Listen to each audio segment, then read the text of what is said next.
Good evening and welcome to Laugh and Monkey Music Show. Teva and Dino Jelusick, how are you? Hey, I'm good. You? Good, good, good. Glad we could do this.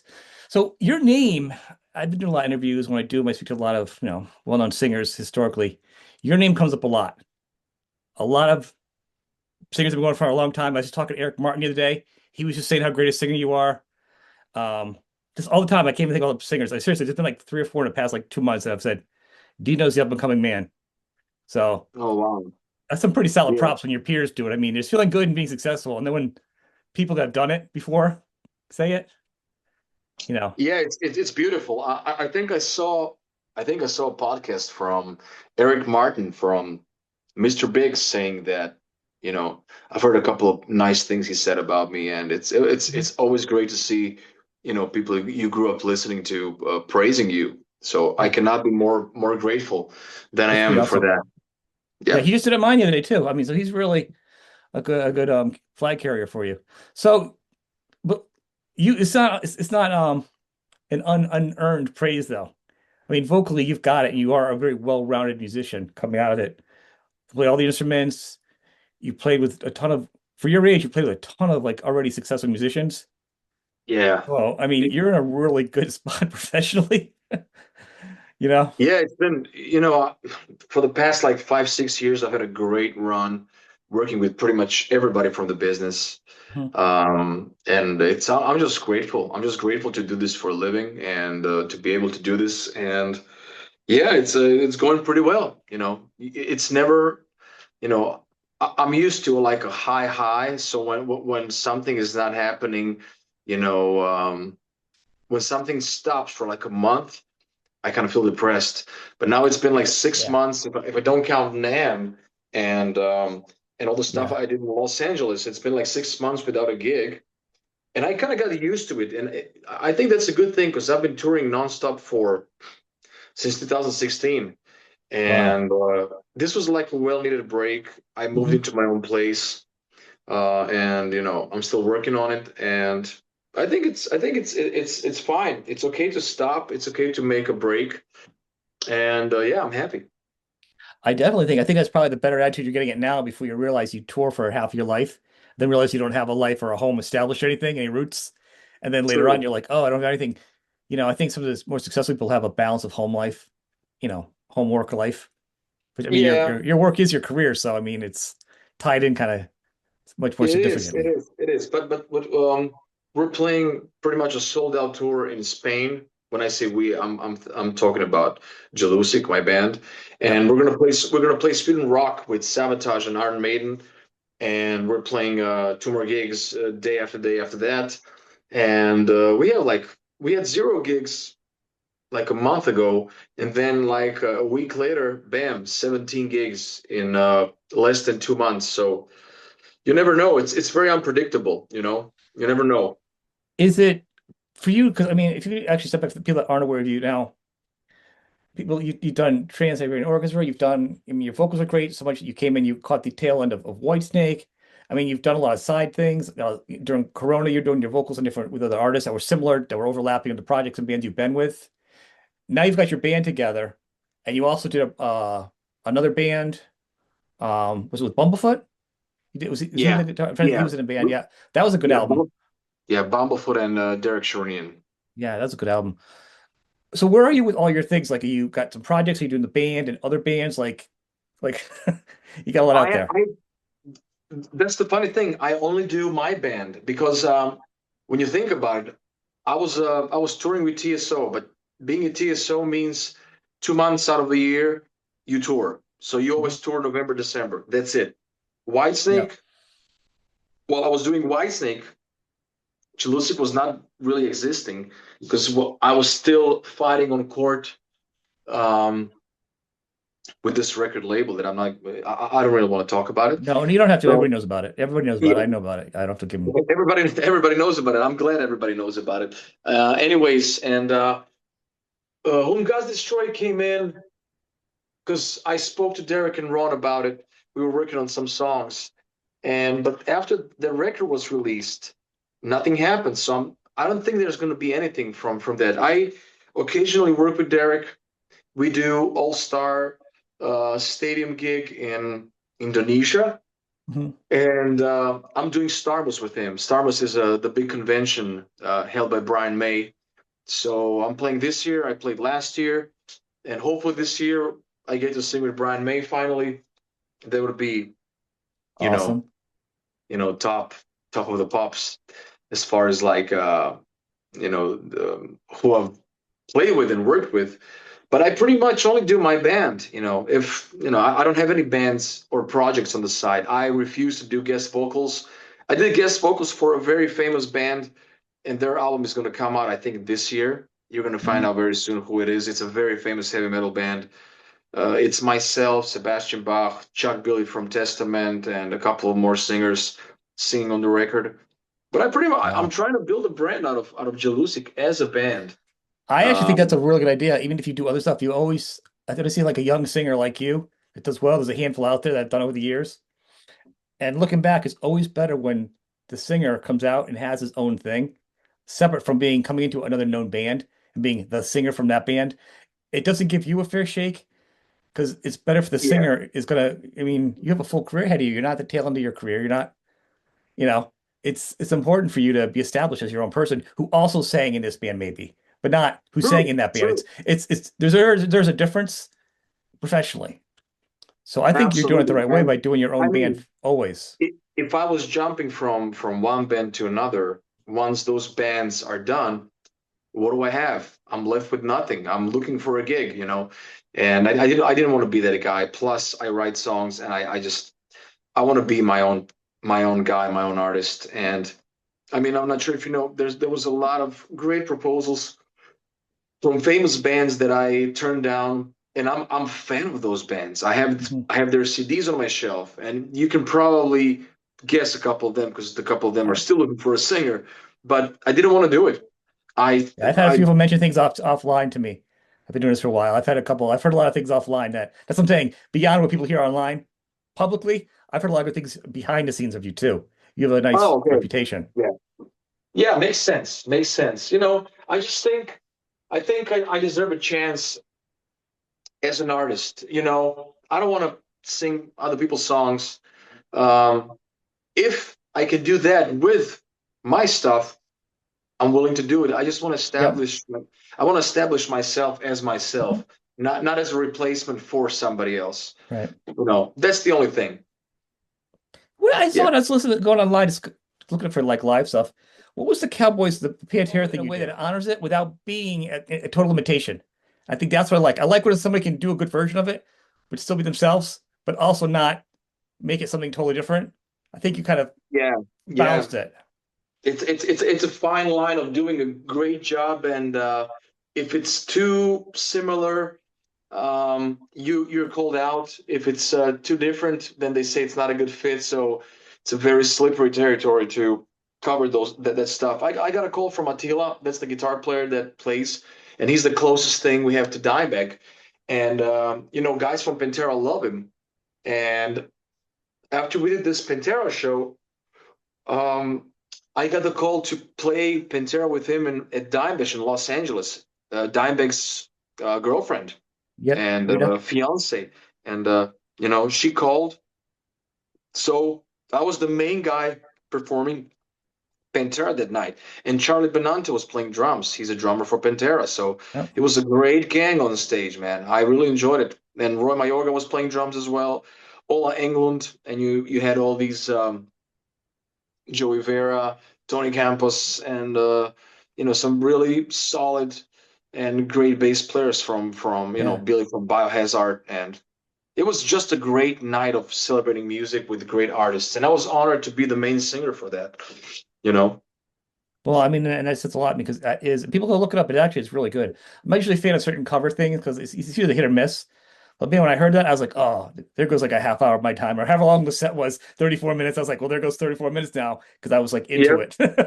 yeah, The musicians, everything felt really good. It was shot pretty well too. I was like, oh, that's nice. Um, yeah, for being yeah. I agree online. with you. So at this point though, for you and your band though, because I mean you're known for being a good keyboardist, bass, guitar, obviously a fantastic vocalist. So you're your own songwriter yourself. with you vocally, first I want to step back a minute. Vocally, I talk a lot about artists, usually at the end of their career, how they take care of their voices, regrets for singing, writing notes in certain keys, how they took care of themselves, how they didn't. It was kind of interesting talking to get a chance to talk to somebody a little more in the beginning. You know, Yeah. are you preparing your voice before shows? Do you have any exercises and or are you writing in mind for the long game for your songs? So maybe not overdo your voice sometimes No, like I'm not. I'm not. I don't prepare at all, to be honest with you. I'm trying to. I'm just, right now. I'm just trying to like cut on some bad habits. I'm trying to cut on going out and drinking. Because I'm very on and off. Either I don't drink or I have days when I like really go hard. And I realized that drinking on stage doesn't work for me. I think I'm a better singer, but I just I'm out of control. So no drinking for me. And as far as like thinking long term about, hey, will I be able to sing this song in 20 years? I don't think about it. If I want, I'll find a way to put that song in a set and do it maybe acoustically or just throw it out or do something or maybe find a way to sing that song. It doesn't have to be like the original, you know? right. Um, th that's the thing that I'm sorry. If I was Coverdale, that if I was him, I would have cut the band, but I would have kept doing like acoustic stuff because he Yeah, has a very rich he low does. register, and he could have done all these, you know, selling ships, too many tears, don't fade away, deeper to Hmm. love, blind men, and Alone in the Heart of the City. Just him and acoustic guitar, people will still buy tickets to see that. So I agree. I don't think, and that's the point, because I think sometimes I don't care if the singers, I don't expect them to sing those notes, yeah, but you know, the crowds do care that a lot and they're pretty unforgiving, you know? I So I know. was like, is the balance maybe write a song a little bit lower, but then when you perform those early years, sing it higher. So then you're already known for the lower. So everything you do is always a bonus anyhow. Like finding a balance. I think an artist needs to do what they feel is best for them. Because, you know, I have no problem with bands dropping the key. I mean, I mean, as long as I like how it sounds, I don't care. Europe, we toured with Europe a lot, and Joey Tempest now sounds better than ever. And I mhm. think the songs are dropped for I don't know how much, but Joey's voice just shines right now. He sounds better than ever. I love his timbre more than ever right now. I So like a lot of those guys when their voices are a little bit lower now, actually. Me too. me It too. just sounds I'm way all better about than it did back in the day. And I didn't realize how much I like it better now. because it sounds more mature. It tells a story. It's not about showing off, you know, who can do it higher and stuff. Yeah, it makes sense, you know. I think it adds to the song. It does. So where are you at when you write songs at this point? Because I mean, clearly you've had influences through your life. You've sing with all different types of artists. But where are you like the process for you for writing a song? Is it a melody, guitar, lyrics? Do you kind of go away? Do you Um, drive? You know? I think for the next record, I'm gonna first write melodies for myself, and then I'm gonna build stuff around it. Because usually to me, it's like, okay, we need a killer riff, and I Mhm. need a killer chorus, and let's fill out the blanks. Sometimes I come up with a great verse, but if I have a great chorus and a great riff, uh, I don't work out that song until we start recording. I'm like, you know, it's a great chorus and a great riff. That's all we need. I'm just gonna I'm gonna work out the verse. I really care about the lyrics, and I think lyrics it should never be horseshit. I think it should always be something with a great message or like some kind of a poetry. Right. But having a great solid chorus and a great riff, I mean, those are the two great hooks. You know, that's how I see things. But sometimes I write a great verse, and it's like, oh my God, how do I go to a chorus since this verse is so good? So it's all about push and pull game, you know? It's important. I hear some songs, and we have a slight. I just heard something recently from a legendary band that the chorus is there, but I think it's done too many times, and there's no riff in the song. And I'm like, oh, like there's literally no riff in the song. And I'm like, what are you doing? Like, if you just had a riff and you pulled back on the chorus, it would have been a slam dunk. It just feels like the song's missing something. So I think you need some kind of hook in it. You need some kind of riff. Even if it's a heavy band, it needs something, Yeah, I agree Even with you. I Pantera agree and with you. Testament, they have a melody in them. There's always something, a little something. to break it up. You can't just be just a wall, you know. No, the thing is, I think it takes just a couple of seconds for a person to lose focus. So I think with every fourth bar, you gotta put something new in the song, even Mhm. if it's a little detail, just to like keep them going. And it's hook, hook, hook. That's the way how it works, especially nowadays with a shorter attention span Mhm. and with TikTok and everything being short. I think just having stuff that's hooky and interesting and surprising and inspiring, that's the Do you, key. do you do TikTok? I didn't even look 'cause I don't do TikTok I because actually it's too don't. much. I have TikTok, but I'm not good at it. I feel old for TikTok. Don't feel good at it. Don't do it. Don't do it for art. I gotta be honest. As time going on, musicians should not do TikTok. You should not put yourself. You should not take the time to waste your songwriting on it. You know what I mean? Do something else. Give yourself a break. But TikTok is True. smushing your stuff together and not letting you be creative. It's like the opposite of creativity. And you're chasing But another age group. yeah, true. But the thing is, TikTok kind of gives you exposure that none of the other platforms do. We have this kid in Croatia now, and Mhm. he just sang something on TikTok. He became viral. He is now selling out arenas in 3 months. Where everybody's like looking at this, thinking, "What did I do? Like I've been doing music for 20 years, you know, brick by brick, and this kid comes out with a cover song. He sold out arenas without having one original song. Now he released two songs. But I'm telling you, like the market has really changed. It's weird. That is okay. I mean, it doesn't like worn off. So I'm saying like in the long run, I know a lot of artists. I'm saying that we're just beating themselves up, not doing TikTok. Like the managers are like, you need to do social media. You need to do a lot. My feeling is you should just do a few things, not everything. Because the Yeah. artists were getting stressed and they're like, I gotta write an album and I have to do one TikTok thing. I gotta do this and that. You know, it was so much overwhelming. Maybe I do get that point too. I mean, there is a younger generation, Yeah. and there are viral moments. You're always going to get those, but no one can replicate a viral moment. You can do this forever, and you're gonna not get it. You know, it's like panning for gold. True. Um, True. True. are you so at this point? Are you guys gonna be writing music now, or like what do you do? So you got a couple shows coming up, and you're getting into it now. Yeah. So we have a live DVD that's going to come out. I'm finishing the audio production right now. I'm going to talk to the video guy tomorrow. And I think I'm going to, well, I've been thinking about doing a solo record with guests, like getting all the people, you know, like getting everybody from, you know, I really want to get Brian May on it once I perform with him. And if it's possible, I want to get Portnoy, Matteo Sasato, Doug Ulrich, Jeff Loomis, Steve I, Derek, Jordan Rudess, whoever, Hmm. Eloy Casagrangi, Bruno, Bumblefoot, everybody.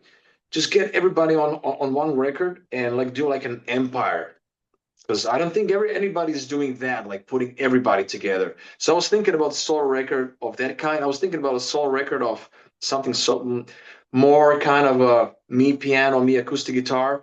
But I'm right now focusing on the band, so I'm gonna start working on a third album soon. I have some great melody ideas, and I'm gonna see which way it's gonna develop. You know.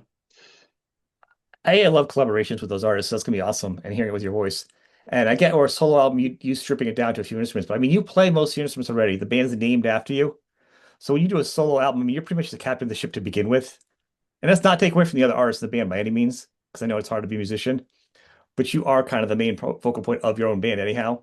So really, it's like stripping away, and just having other musicians play with you for a solo album. Because I mean, you know what I'm saying? What is the big difference? Is it just having new artists? Because the songwriting is, do you do most of the songwriting in your band, right? I do 90%, but it's different. If I do it alone, it's a different vibe because the guys in the band really do contribute a lot. My guitar player is like the next big rock star guitar player. I think he played with Mangini and Marco Mendoza. Mhm. He's just got balls and melody, and he's amazing. And the bass player is out of this world, and drummer. Without those three guys, it wouldn't be the same. To be honest with Okay. you, That's I important to say do, though, because you I know how it goes. because the thing is they're not well established as they're not famous. If they had different names that you knew, you would have taken this band more as a band. But because everybody knows me, they think it's a solo project. It's not. This is like a full band thing. We do everything as a band. And once I come up with the idea, I send it to him, and he writes all the riffs. And then bass player comes up with something, and drummer changes something, and he tells me, why don't you change this melody to this? It's gonna sound better. It's gonna fit your voice better. So it's really a teamwork. Right. If I did something only myself, it would be just myself. I just did a song for this modern dance theater in Munich. It's like a 10-minute song. It's a very massive attack, kind of post-rock kind of thing. And I played everything on a track. And it's so different from Jelusick. It's so different. It has nothing to do with the band. So Really? there is difference. Well, it's good to clear that up because I mean, being in the industry that what people on the outside, the inside see when you say a band project, back from as early as Van Halen, when David Roth would get off the stage when they were in clubs, they'd be like, they'd give the check to him, be like, here you go, Mr. Halen or Mr. Van Halen. You know what I mean? They would think the singer's always the person.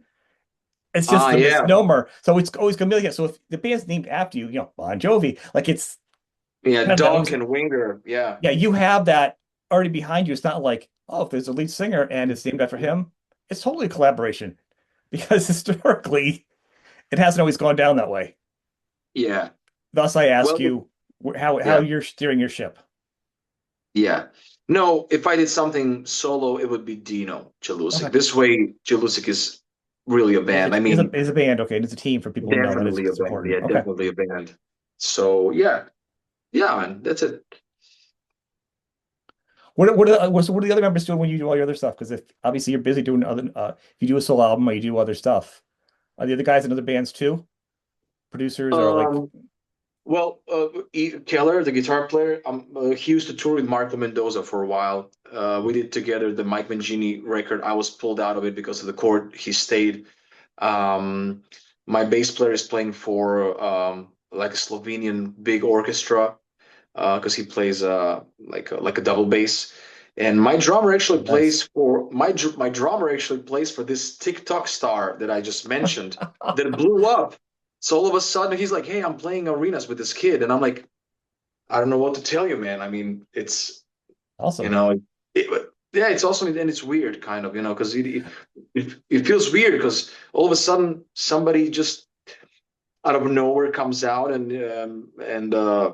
it's weird for them to like, hey, how is it possible that we're working on this for so long, and then I get a call and I play with person that has 0 original songs and we play like arena, and there's no explanation, man, because it's I don't know how to sell tickets. Like, I mean, you hear one song you like, but to get someone to leave their house nowadays for a cover song, I mean, you can like it in TikTok on your couch, and that's fun. I know. But to go and pay something, get a babysitter, I mean, because usually it's a whole thing with people if they go out for the night, parking, this, that, dinner, and it's somebody who's saying once on TikTok for a cover song. What are they gonna do for the other hour and a half of songs? Stuff you don't know, you don't like. I mean, it's crazy on a different level. I know. It's hard to explain. It's hard to explain, but I don't slag anybody for it, but that's crazy. Yeah, I know it is. I know. I might be doing some one-offs. I got a call from Doug Aldrich the other day. We'll see what happens with that.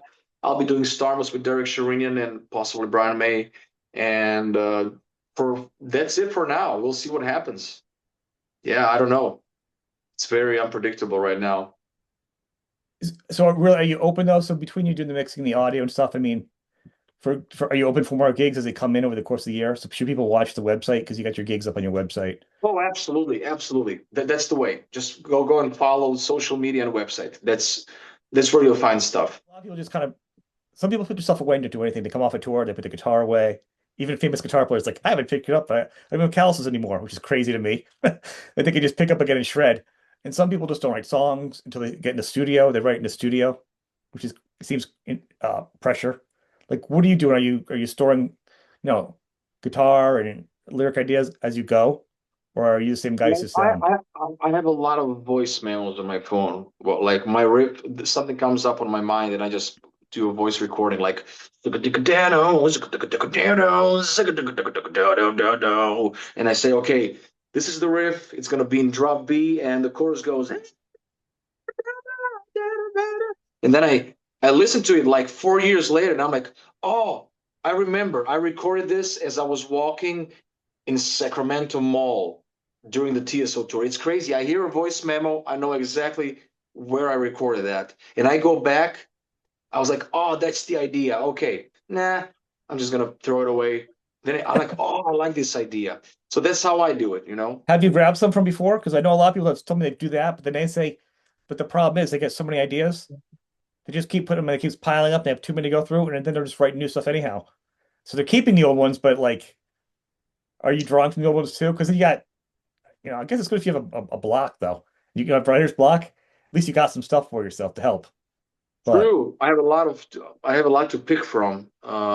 There's a lot to pick from, man. So I don't know. I just right now I want to pick the best that I have. You know, I know what idea works, so I just want to pick the best that I have and just work it out and just have like a massive 12 songs on the next record. Everything has to be like glorious and iconic, you know? that's what's needed nowadays. I mean, because I think this is going to be the deciding thing. Singers like you and live musicians that can deliver it. The AI thing feels like it's a beat up discussion how it even at this point. But I was saying the other day, I think it's going to be like people are going to like AI music, like they like just generic pop music on the radio, and they don't know who the bands are. They don't go see them anyhow. It's just produced music, just like a formulated pop band because they are on some Yeah. levels. They give them the music, they tell them the dance moves. There's no one writing original stuff. They're fed that. That's almost kind of like old school AI in a way. It's just less people involved to pay. But the rock audience is different. And this is where the strength is going to come around from a band like you that's going to tour. Gonna be able to sing live, gonna be able to do guitar solos live. That's the difference in rock. Where rock, I think, is gonna be a huge line in the sand. Hopefully, hopefully, man. Hopefully.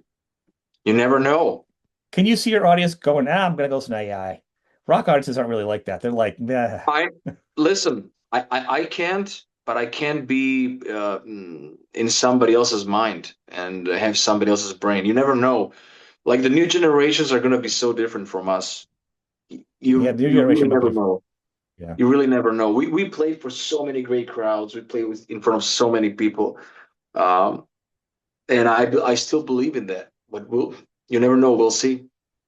You Well, know. I'm hopeful for young singers like you to keep the flag going and the flame burning I'll do my for the rest best. of the I'll do bands. I my mean, best. I want to thank you and congratulate you on your success. It's been a pleasure talking Thanks, to you. man. I want everybody to check you out on the website. I'll put the site below on the podcast, on streaming, and on YouTube, so they can click Yeah. over there and follow you on your socials and all your stuff. All right, man. Cool. Thanks for All coming right. on today. Bye bye. Have a good one. Take Bye. care.